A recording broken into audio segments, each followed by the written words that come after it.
an intrusive pattern.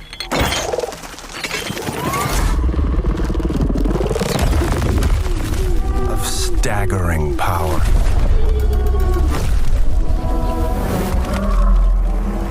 Reshaping reality as we know it. What is reality? For some, it's solid ground. But in the hands of Sam Lake and Remedy, reality is an erasable script, a time-shattering experience, and a shifting frequency. The echoes of Quantum Break's elements are the beginning of how Jack Joyce saw the whiteboard of theories about Alan Wake, proof that Remedy has been weaving the same thread since 2016. This year, that resonance returns, with Control Resonant taking us to a devastated Manhattan. We must ask, how deep does this rabbit hole go? But before we face the future with Dylan Faden, we must return to where it all began, back to the darkness of Cauldron Lake. Welcome to CineGame, the cinematic story game that will delve into the darkness of an endless, or at least unending, labyrinth of mysteries in the Alan Wake series, from Control Resonant to the intricate depths of Quantum Break. Prepare your flashlights and your courage. Let the story begin now. Before we get into the main story, we need to go back a few days before Alan Wake and his wife Alice arrived in Bright Falls to witness the strange experiences by Jake Fisher in this small town. A journalist hunting for news about Dr. Emil Hartman's healing therapy for artists. In the short live-action miniseries titled Bright Falls, which aired on April 27, 2010, 1 month before the Alan Wake game was released, it is still available to watch on YouTube today. It serves as an introduction to the quiet yet eerie small town of Bright Falls. The miniseries opens with the scene of a mysterious diver carrying a body bag to the shore of Cauldron Lake, a beautiful lake that has become a tourist icon for Bright Falls, and simply abandoning it there. Shortly after, the body bag appears empty. And then the scene shifts to a dark night where Jake Fisher is driving to Bright Falls to interview the author of The Creator's Dilemma, Emil Hartman, an eccentric psychiatrist living in the town as an investigative journalist, while also temporarily avoiding his wife. He appears to be having marital problems as he ignores the ringing text messages from his wife, Libby. As he stares at his phone, a deer suddenly runs out of the darkness and crashes into his car. Reflexively, Jake Fisher stops and gets out to investigate.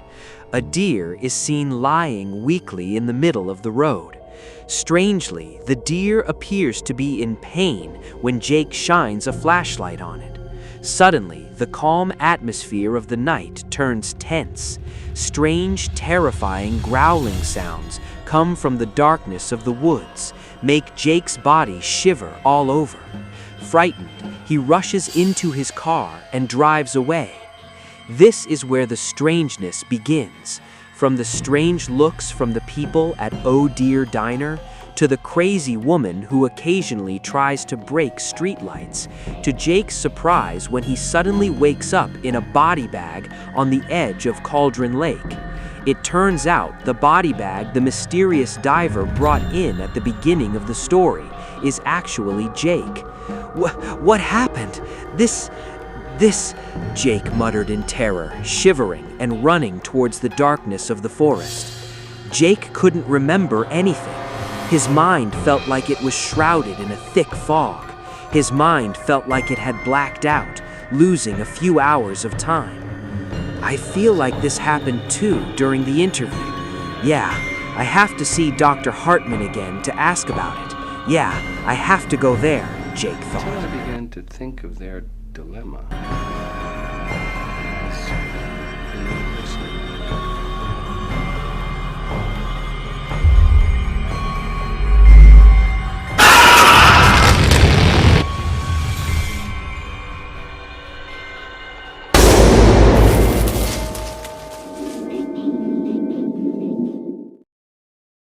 The next morning, he went to Cauldron Lake Lodge, where Dr. Emil Hartman practiced, to consult about the strange incidents that had befallen him.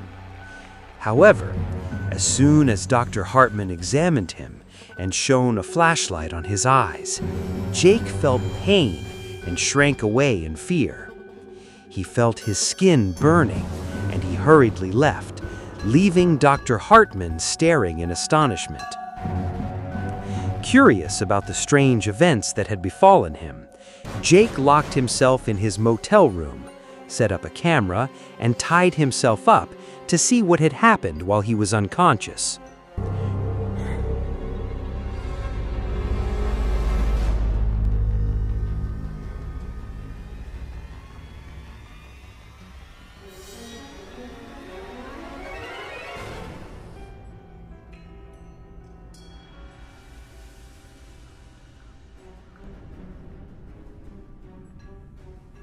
Sure enough, the next morning, Jake Fisher's room was a mess, as if someone had ransacked it.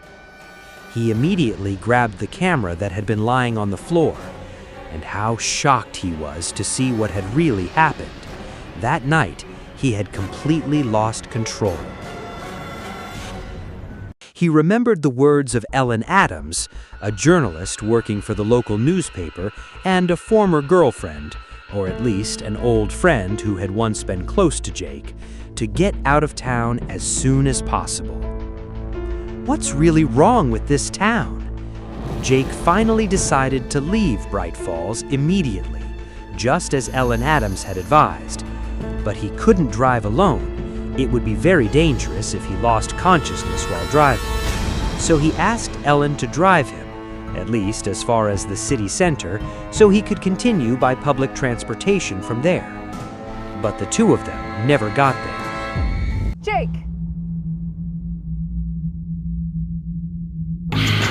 É somente pra você, eu vou embora pra te seguir.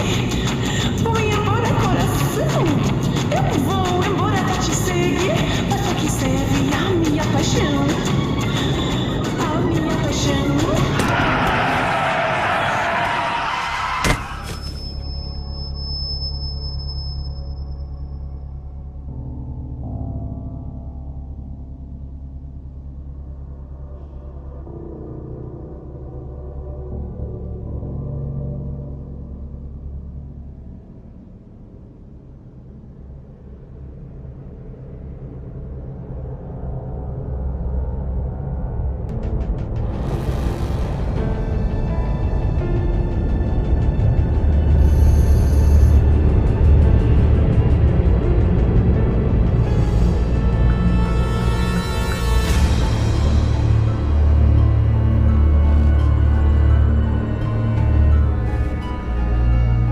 It was as if the town of Bright Falls never let its prey leave freely.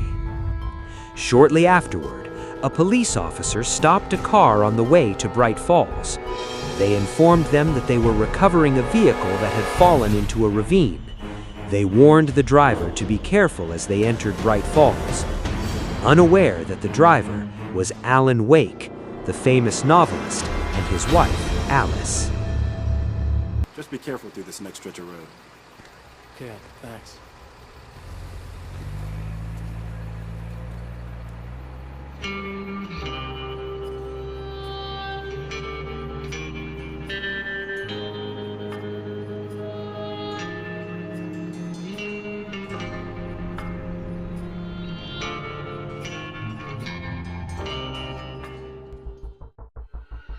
This mysterious miniseries depicts how the dark presence gradually takes over the consciousness of its victims, slowly transforming them into the Taken, dark, bloodthirsty creatures that will become the enemies of the upcoming Alan Wake game, which we can see in gameplay on this channel.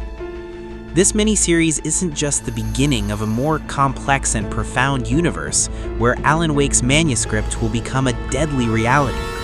The Bright Falls miniseries isn't just a prequel, but a reminder that darkness is always there, waiting for the light to go out. Is Jake Fisher really dead, or is he still roaming the woods as part of a shadowy army? Feel free to share your thoughts in the comments. Bye-bye.